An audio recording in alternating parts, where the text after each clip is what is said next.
Porbandar chamber of કોમર્સમાં પીટીઆરમાં trustee તરીકે હોવાનો દાવો કરી પૂર્વ પ્રમુખોએ પોતે કાયદેસરના હોદ્દેદારો હોવાનું જણાવી ચેમ્બરનો કબજો સંભાળી લેતા ભારે ચકચાર મચી છે અને મામલો પોલીસ મથકે પહોંચ્યો છે. પોરબંદર ચેમ્બર ઓફ કોમર્સની કારોબારી સમિતિની ચૂંટણી જાહેર થઈ હતી, જેમાં વર્તમાન પ્રમુખ જિગ્નેશ કારિયાની પેનલના 10 ઉમેદવારો અને અન્ય તે સિવાયના અન્ય 2 ઉમેદવારોએ ઉમેદવારી નોંધાવી હતી.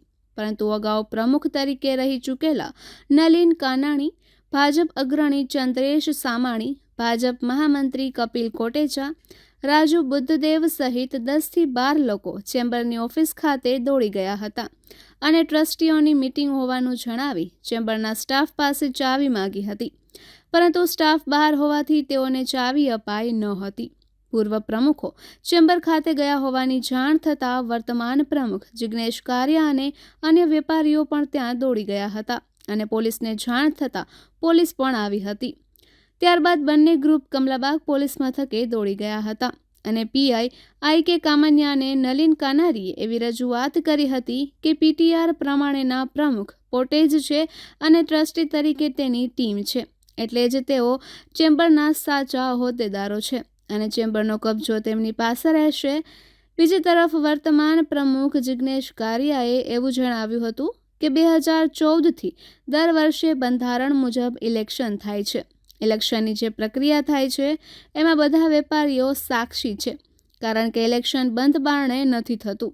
એનો પ્રોટોકોલ બહાર પાડવામાં આવે છે, અધ્યક્ષની નિમણૂક કરવામાં આવે છે અને તેની દેખરેખમાં જ સમગ્ર ચૂંટણી પ્રક્રિયા થાય છે. 2014થી દર વર્ષે ઇલેક્શનમાં વેપારીઓ તેને અને તેની ટીમને ચૂંટે છે. પૂર્વ પ્રમુખ નલિનભાઈ કાનાણી અને તેની સાથે રહેલ તમામ ચેમ્બરની ચૂંટણીમાં હારેલા છે અને જે કઈ રીતે જરૂરી પુરાવા રજૂ કરવાના છે તે પણ સોમવારે સાંજ સુધીમાં રજૂ કરવાની ખાતરી આપી હતી. આથી પોલીસે મામલો થાળે પાડ્યો હતો. ત્યારબાદ નલિન કાનાણી અને તેની સાથે રહેલ લોકો કે જેમાં કેટલાક તો ચેમ્બરના સભ્ય પણ ન હતા તે ચેમ્બર ખાતે દોડી ગયા હતા અને ચેમ્બરની કચેરી ખોલાવી હારતોરા કરી આગામી સમયમાં યોજનાર ચેમ્બરના કારોબારી સભ્યોની ચૂંટણી સ્થગિત કરવાનું જાહેર કર્યું હતું. જે અંગે જાણ થતાં ચેમ્બર પ્રમુખ જિગ્નેશ કારિયા ફરી પોલીસ સ્ટેશને દોડી ગયા હતા અને ચેમ્બર પર ગેરકાયદેસર કબજા મામલે પોલીસ ફરિયાદ નોંધાવવાની તજવીજ હાથ ધરી છે. ચેમ્બર પર કબજો કરનાર નલિન કાનાણીએ મીડિયા સમક્ષ એવું જાહેર કર્યું હતું કે ચેમ્બરની કચેરીની ચાવી અન્ય કર્મચારી પાસેથી માગીને ઓફિસ ખોલવામાં આવી છે, પરંતુ કોઈ સરદારજી મારફત તાળા ખોલવામાં આવતા હોવાના ફોટા સહિતના પુરાવા જિગ્નેશ કારિયાએ પોલીસમાં રજૂ કરી તાળા તોડાવનાર સામે ફરિયાદ નોંધાવવાની તજવીજ હાથ ધરી છે. બનાવે વેપારી આલમ સહિત શહેરભરમાં ચકચાર મચાવી છે. નિપુલ પોપટ, પોરબંદર ટાઈમ્સ. અત્યારે જે Porbandar chamber of commerce and ઇન્ડસ્ટ્રીઝની ટ્રસ્ટીઓની મિટિંગ હમણાં જ પૂરી થઈ છે. છેલ્લા 30 વર્ષથી આ અમારી ટીમ સક્રિય છે. જિગ્નેશભાઈને માત્ર 1 વર્ષ માટે જે તે વખતે બેસાડવાની વાત હતી. એ દરમિયાનમાં અમે એને કીધું હતું કે ભાઈ આપણે જે ચેરિટી કમિશનમાં જે ફેરફાર રિપોર્ટ છે એ પણ મૂકવા જોઈએ, બધી વિધિ જે નિયમ મુજબ બંધારણ જે છે ચેમ્બરનું એ મુજબ ચાલવું જોઈએ. છેલ્લા 5-7 વર્ષથી અમે એમને કહેતા હતા કે બંધારણ મુજબ ચાલો. આપ પણ બધા સાક્ષી છો કે જનરલ મિટિંગમાં પણ અમે એમનું ધ્યાન દોર્યું હતું, પણ ત્યારબાદ કોઈ જાતનો પ્રત્યુત્તર મળતો નહોતો. ચેરિટીમાંથી જે કંઈ ગતિવિધિઓ અહીંયા લોકોએ ગેરવહીવટ કર્યો છે એની જવાબદારી સ્વાભાવિક છે કે અમારી ટીમનું ત્યાં હોય નામ, એટલે સ્વાભાવિક છે કે અમારું જ બોલતું હોય. અમે આજે ટ્રસ્ટી હતા, ગઈકાલે હતા અને આવતીકાલે અમે ટ્રસ્ટી રહેવાના છીએ. ચેમ્બર ઓફ કોમર્સનું આ ટ્રસ્ટ જે છે એ અમે લોકોએ ઘણા બધા મિત્રોની ઈચ્છા નહોતી, આજે બધા અત્યારે વિરોધ કરે છે એની ઈચ્છા નહોતી. અહીંયા મલ્ટીપ્લેક્સ સિનેમા બનાવવાનું પણ આયોજન હતું. આ ટ્રસ્ટ થયા પછી આ કંઈ શક્ય નથી બન્યું, પણ એ દરમિયાનમાં બીજી ઘણી બધી આવકો અહીં ચાલુ થઈ ગઈ હતી. અહીંયા જે પ્રવૃત્તિઓ ચાલતી હતી એ વેપાર અને ઉદ્યોગની પ્રવૃત્તિ નહોતી, એટલે એ વ્યવસ્થિત કરવા માટે અમે થોડા વખતથી આ પ્રયત્ન કરતા હતા. ચેરિટીમાં પણ અમે ઘણી બધી રજૂઆતો કરેલી જ છે. એ રજૂઆતના અનુસંધાને અમારી પાસે થોડા ડોક્યુમેન્ટ્સ એમને માંગ્યા હતા. ટ્રસ્ટી તરીકે પ્રમુખ ટ્રસ્ટી હું છું એટલે મને નોટિસ આવે, સ્વાભાવિક છે. એ ડોક્યુમેન્ટ્સ લેવા માટે હું વારંવાર અહીં આવતો હતો. મારી ઓફિશિયલી મિટિંગ હોય ત્યારે આવવાનું હોય, આપી આપી દેશું એ વાતો થતી હતી, પણ ક્યારેય કોઈ ડોક્યુમેન્ટ કોઈને સુપ્રત કરવામાં આવ્યા નથી. ઓડિટર જે છે એ પણ આમાં 3-4 બદલી ગયા છે. તો એ 3-4 ઓડિટર બદલતા હોય તો સ્વાભાવિક છે કે એકાઉન્ટ્સમાં થોડી ક્યાંય તકલીફ હોય, જેને લીધે એ મંજૂર ન થતા હોય, જેથી એમનો ફેરફાર રિપોર્ટ મંજૂર ન થાય. ચેમ્બરના બંધારણમાં આ હોલ જેમને બનાવ્યો છે, નાનજી કાલિદાસ મહેતા પરિવાર પણ 3 વર્ષથી વધારે કોઈ પ્રમુખ તરીકે રહેતા નહોતા. અહીંયા બધાને વારો આપવાનો હોય. આ એક રિલે રેસ છે. આના નવી ટીમ તૈયાર થાય, નવા ઉદ્યોગો, નવું વિચાર અને નવું વિઝન આવે એવું એક આયોજન કરવાનું છે. મેં ભૂતકાળમાં પણ કીધું હતું કે છેલ્લા થોડા સમયથી અહીં સ્થળો કેન્સર થઈ ગયું છે. એ કેન્સર કાપવું જરૂરી હતું. આ બધા મિત્રોની મહેનતથી અને મદદથી એ કેન્સર અમે કાપવામાં સફળ થયા છે. સવારે ગઈકાલે અમે લેખિતમાં રજૂઆત કરી હતી કે રવિવારે અમારે ટ્રસ્ટીઓની મિટિંગ અહીં છે આપણે, તો અમે આવશું. પણ અમે સવારે આવ્યા ત્યારે કર્મચારીઓને અહીંથી હાંકી કાઢવામાં આવ્યા હતા. ચેમ્બરમાં કોઈ હતું નહીં, લોક હતો દરવાજો. એટલે અમે પોલીસ સ્ટેશને જઈને રજૂઆત પણ કરી કે ભાઈ આ ચેમ્બરનો દરવાજો અમને ખોલી દો, કે જેથી કરીને અહીંયા અથવા તો જે કંઈ હાજરીમાં, પંચની હાજરીમાં આપણે કાર્યવાહી કરીએ. એ બધી પ્રયત્નો ચાલતા હતા. એ દરમિયાનમાં કુદરતી અમને ક્યાંકથી ચાવી મળી ગઈ, જે કર્મચારી પાસે એક હતી એને બદલે એક બીજા કર્મચારી પાસે પણ નીકળી. આમ તો અમને ખ્યાલ નહોતો, પણ હતી એમની પાસે. એટલે એ ચાવી મેળવી અને એમણે અમને ખોલી આપ્યું અને અમે આ નિયમ મુજબની કાર્યવાહી, આજ પહેલી મિટિંગ અમારી ટ્રસ્ટીઓની થઈ ગઈ છે. એમાં જે કાંઈ રિઝોલ્યુશન ને જે કાંઈ નીતિ નિયમોને જે છે અને અનુસંધાને બધી જ કાર્યવાહી આજરોજ અમે કરી લીધી છે. બધા જ મિત્રોને અમે ખાતરી આપીએ છીએ કે નિયમ મુજબ, બંધારણ મુજબ અને નીતિમત્તા મુજબ તમામ વેપાર ઉદ્યોગના પ્રશ્નોની અહીં રજૂઆત કરવાની બધાને તક મળશે. ભવિષ્યમાં વ્યવસ્થિત આને હજી પણ કરવાનું જ છે. આ ચેમ્બર ઓફ કોમર્સ છે એ કંઈ એક દિવસ માટેનું નથી અથવા તો કાયમી કોઈ નથી. અહીંયા વ્યવસ્થિત ટીમ ગોઠવવામાં આવશે.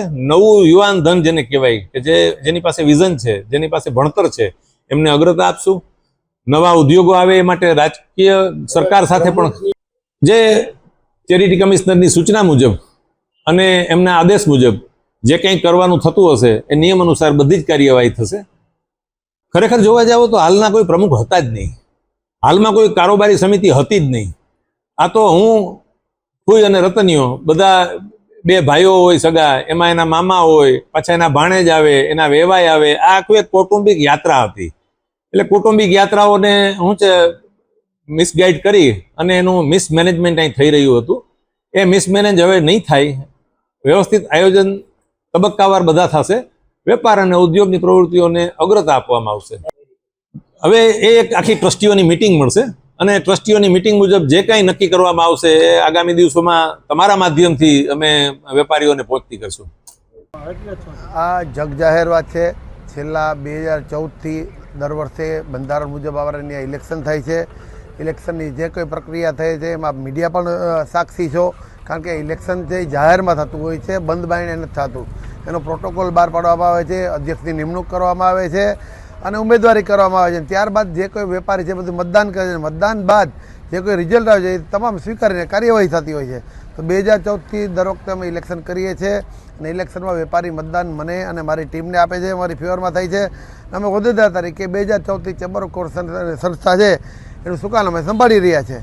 ત્યારે આજ સવારે જે પૂર્વ પ્રમુખ નલિનભાઈ કાનાણી અને જે કોઈ પણ એમની સાથે હતા તે તમામ ચેમ્બરની ચૂંટણીમાં હારેલા છે.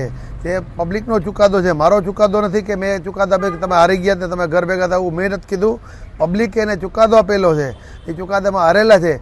તેમ છતાં આજ સવારે શિવરાત્રિનો દિવસ હોય અને મહાદેવના અમે તો દર્શન કરવા ગયા હતા ત્યારે અમને જેથી જાણ થઈ કે ભાઈ નલિનભાઈ અને એની ટીમના બધા મિત્રો આવ્યા છે અને ત્યાં કબજો કરવાની વાત કરે, ઓફિસ ખોલીને મિટિંગ કરી, આવું બધું વાત ચર્ચા કરે છે. અમે જઈને એને વાત કરી કે ભાઈ તમારે શું કામ હતું, કઈ બાબત, આજ રવિવાર છે, મહાશિવરાત્રિ છે, રજા છે, તેમ છતાં પણ તમે આવ્યા તો શું મેટર હતી? તો કહે છે કે હું પ્રમુખ છું, મારી ટીમના બધા સભ્ય છે એમાં. એટલે આવી તદ્દન વાત ખોટી છે. દાદાગીરી કરવા આવ્યા હોય અને સુકાન સંભાળવું, આ વસ્તુ વેપારીની સંસ્થામાં સૌભાગ્ય ન લાગે. આ બાબત અમે તરત જ કમલાબાગ પોલીસનો સંપર્ક કર્યો અને કમલાબાગ પોલીસ સ્ટેશન તમામ વેપારી એસોસિએશનના પ્રમુખ સાથે મળીને અત્યારે રૂબરૂ આવ્યા અને અમે એને જાણ કરી કે ભાઈ આ મેટર છે. ત્યારે પીઆઈ શ્રી કાનમિયા સાહેબે એવું જણાવ્યું કે તમે તમારા પેપર રજૂ કરો, અમે અમારા કરીએ, એ લોકો એના રજૂ કરે.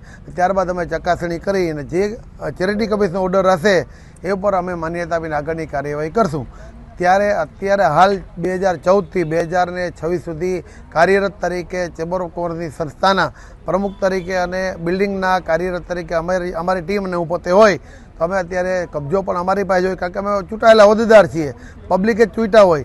માટે આખે આખો જે ભાઈ છે વેપારી સમાજનો જે નિર્ણય એને ધ્યાનમાં રાખી અને અમે કાર્યવાહી કરી રહ્યા હોય ત્યારે એને કબજો સંભાળવાની કોઈ વાત આવી વસ્તુ થઈ જ નહીં. એટલે અમે તો અમારા રાબેતા મુજબ આવતીકાલે સવારે ઓફિસના ટાઈમે ઓફિસ ખોલી અને એમાં જે કંઈ પણ કાગળિયા અમારે રજૂ કરવાના છે પોલીસને અમે કાલ સાંજ સુધીમાં કરશું અને આગળની કાર્યવાહી પોલીસ જે તે અધિકારીને પૂછી જે નિર્ણય આપે છે સ્વીકારશું. પણ અત્યારે હાલ કબજો અમારી પાસે હોય અને દાદાગીરી કરવા કોઈક આવશે તો અમારે પોલીસ ફરિયાદ કરવાની થશે તો અમે કરશું. બે નાનત પડી તમામ કાગળિયા અમારે કાલ સાંજ સુધીમાં રજૂ કરવાના છે અને આ ખરેખર તો સિવિલ મેટર થાય, બરોબર. આવી દાદાગીરી કરવા આવ્યા હોય તો સાહેબે કીધું ભાઈ કોઈ દાદાગીરી કરવાની અત્યારે દેખાતું નથી, છતાંય કાલ દાદાગીરી કરવા હોય તો ફરિયાદ કરજો. એ તો જે દાદાગીરી કરે એની જવાબદારી. આજે તો ઓફિસ જ બંધ છે, રવિવાર છે તો ક્યાંથી કઈ વાત આવી? પણ ક્યાં ઓફિસની ચાવી અમારી પાસે છે, ચાવી સવાલ જ નથી. આટલા વર્ષથી ચાવી અમે તમે પણ જાણકાર છો. પેપર નહીં, પેપર ઉપર નહીં, પેપર તો કાલે આપશું ને. અમે આજે રવિવાર છે, રજા, અમારે શું કામ ફરિયાદ કરી? કાલે વાર ઓફિસ અમને હેરાન કરવા આવશે તો ફરિયાદ કરશું. ક્યાં બેઠા તાડું? ક્યાં તાડું? અમારી પાસે ચાવી અમારી પાસે છે. પ્રીમાઇસીસ તો અમે ભાડે આપેલું હોય, બિરલાલ ભાડે આપેલું હોય. હા, ભાડે આપેલું છે તો થોડી કોઈ ના પડે. તમે આવો તમને ના પડે છે અમારાથી. અમે તો પ્રસંગમાં એવું કહીએ પીટીઆરની જે કાર્યવાહી કરવાનું થાય છે નામની 2014થી હું પ્રમુખ તરીકે અને કારોબારી સભ્ય તરીકે ચૂંટાયેલા હોય ત્યારે 2008થી સંસ્થામાં રજીસ્ટ્રેશન નલિનભાઈ કાનાણીએ કરાવ્યું હોય ત્યારે 2008થી 2014 સુધીના જે કાગળિયાને રજૂ કરવાના હોય એ કાગળિયાની રજૂ નથી કર્યા. અમે 2014માં જ્યારે કાગળિયા રજૂ કર્યા કે ભાઈ નામ ફેરફાર કરવાના હોય, કારણ કે આજે સત્તા ઉપર આવ્યા પછી આપણે ખબર પડે કે ભાઈ 2000 આપણે ટ્રસ્ટમાં રજીસ્ટ્રેશન હોય તો આપણે હોદ્દેદાર તરીકે આપણી નિમણૂક થઈ હોય ચૂંટણીમાં તો આપણે ટ્રસ્ટમાં જઈને નામ ફેરફાર કરવાના હોય.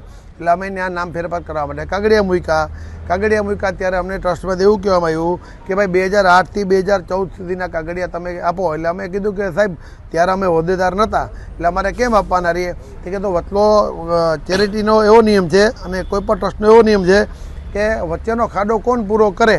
તમે વચ્ચેનો ખાડો પૂરો કરો તો અમે આગળની કાર્યવાહી કરી શકીએ.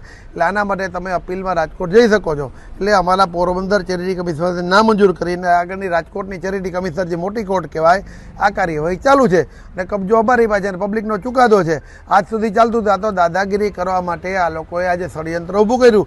નહીંતર એ જ નલિનભાઈ કાનાણી, એ જ કપિલભાઈ કોટેચા અને જેની ભેળા મળતિયા આવ્યા હતા એ તમામ મળતિયા શબ્દ એ માટે વાપરું છે કે ચેમ્બરને બદનામ કરવાનું કાવતરું છે. એટલે બાકી બધા વેપારી જ છે. આ શબ્દ અમારાથી ન બોલાય મને પણ ખ્યાલ છે, પણ છતાંય આવું કાર્ય કરતો હોય તો એ કહેવું પડે કે ચેમ્બર ઓફ કોમર્સ જેવી અવડી મોટી સંસ્થા હોય અને તમે એને આજે મીડિયા સમક્ષ લઈ જાઓ, પોલીસ સ્ટેશનમાં લઈ જાઓ. આ વસ્તુ ક્યાં વેપારીના દીકરાને સૌભાગ્ય લાગે? કયો તમે પોતે જ સાક્ષી છો. લેટેસ્ટ પીટીઆરની અમે અમારે કેસ ચાલુ છે ને ભાઈ, તો જે કોર્ટે કેમ ઓર્ડર ના કર્યો કે તમે કબજો લઈ લ્યો? કે કોર્ટે ચેરિટી કમિશનર કોર્ટે સ્વીકાર્યું છે કે ભાઈ આ લોકો સાચા છે, વચ્ચેનો 8થી 14નો ગેપ આ લોકોએ પૂરો નથી કર્યો. એના માટે કોર્ટ કાર્યવાહી ચાલુ છે. નતર જો એ લોકો સાચા હોય તો ચેરિટી કમિશનર ઓર્ડર કરી દે ને કે તમે ગેરકાયદેસર કબજો કરીને બેઠા છો, આને કાઢી મૂકો, આને બેહવા દો. કેમ કોર્ટ ઓર્ડર નથી કરતી આજે 2022થી? કબજેદાર હોદ્દેદાર ગણે એનું કારણ કે પબ્લિકનો ચુકાદો છે, જે જનરલ બોર્ડનો ચુકાદો ઇલેક્શનમાં જે છે કબજેદારનું કારણ એ કે પબ્લિકનો લોક ચુકાદો છે, ચૂંટણી થયેલી છે એના કાગળિયામાં રજૂ કર્યા